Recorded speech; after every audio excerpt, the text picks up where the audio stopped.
Hey photography beginners! Have you ever searched for photography cheat sheets only to find out they're confusing, incomplete or just plain wrong? I'm Wolf Amory, a professional photographer and photography educator with almost 2 decades of experience. Today I will give you the only photography cheat sheet you'll ever need. I'll walk you through how it works, so let's dive in.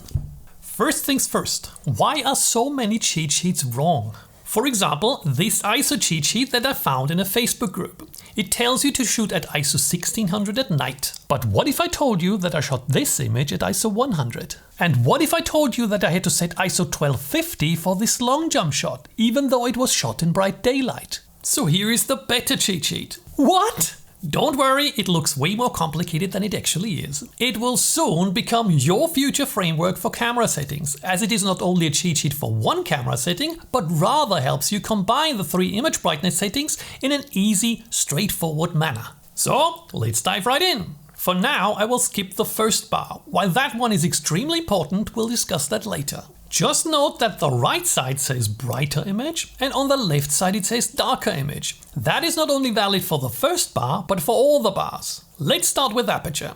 The aperture bar has symbols for the most popular areas of photography. A single portrait, group portraits, in between fast action like running dogs and sports, then landscapes and macro.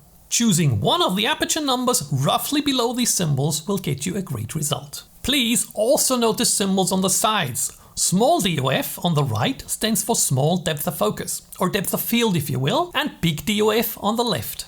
So the further you go to the right, the shallower the area from front to back that will be in focus.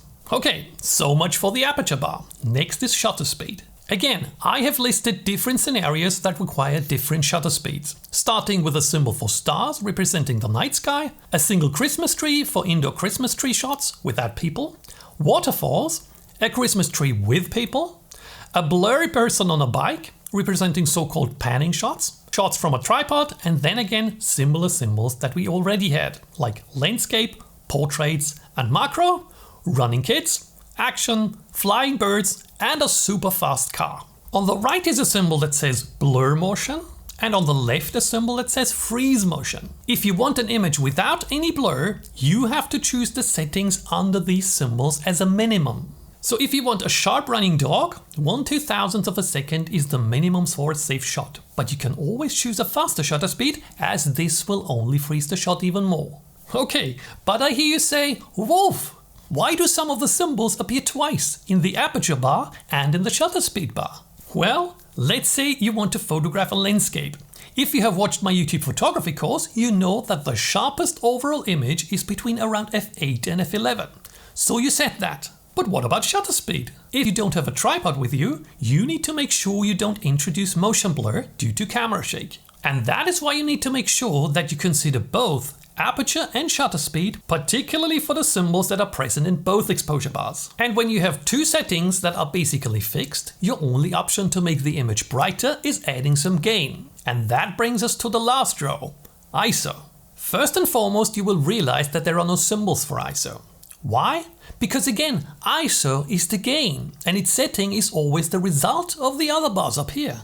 As I showed you in the examples in the beginning, ISO is not based on the amount of light you have available, like many cheat sheets will try to tell you. It is just the gain that is needed after you have dialed in the other camera settings. That doesn't mean that scene brightness is irrelevant for the ISO that you need to set. It just means that you can't define which ISO you need without having set the other parameters. So there will never be a cheat sheet that can tell you which ISO to set. Set aperture and shutter speed and you will then know what resulting ISO you need. Ideally by looking at the exposure meter in your viewfinder. I explain how to use that in lesson 6 of my YouTube photography course. So we have discussed the 3 bars for the camera settings. Let's go back to the most important bar that we initially skipped, scene luminance. All the other settings down here are always a reaction to the amount of light that you have available. Unfortunately, that incredibly important part of exposure is completely ignored in the most commonly used explanatory model for photography, the exposure triangle. So let me explain that first bar. First off, please ignore the numbers. These are for rather nerdy photographers and won't help you in your daily shooting routine. What is important is 2 things. First, obviously the symbols that stand for different lighting scenarios.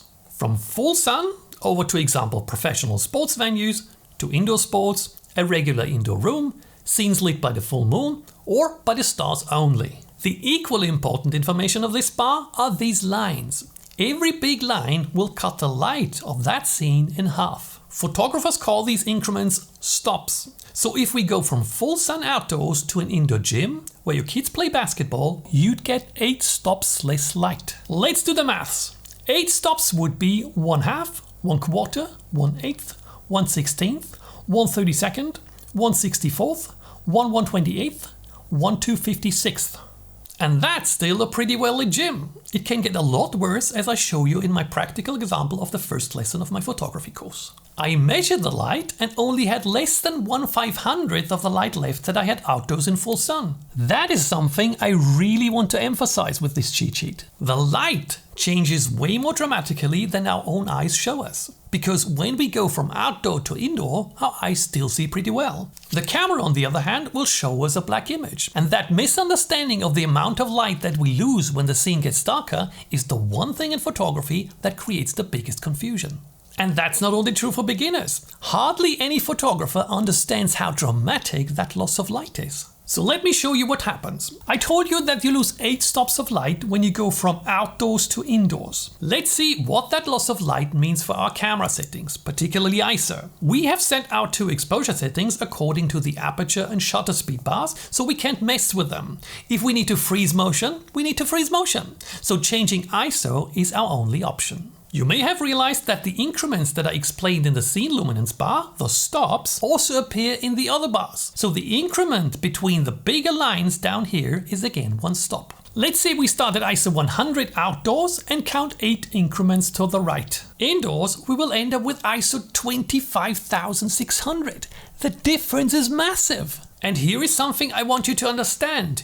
If your images from that indoor gym turn out extremely noisy, that is not your fault. I often hear that people want to practice low light photography because their shots turn out bad. But how do you want to practice that? You need the high shutter speed to freeze motion, so you can't go below that. If you don't have a lens that will let you set a very low aperture number, you have no other choice than raising the gain, no matter how much you practice. There is one choice you can make to reduce ISO, namely having a look at this bar on top. You can add some light by shooting outdoors. It's as easy as that.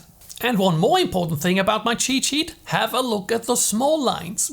Every smaller line stands for 1 click on your camera. So when you rotate your shutter speed dial by 1 click, it will move by 1 increment. And if you rotate by 1, 2, 3 clicks, you get 1 stop. Now it's time to download the cheat sheet. You will get it totally free if you subscribe to my email newsletter with the link that I provide in the description. My newsletter is full of helpful photography tips like this cheat sheet, and every now and then I will explain why my photography courses will improve your images and make your life as a photographer much easier.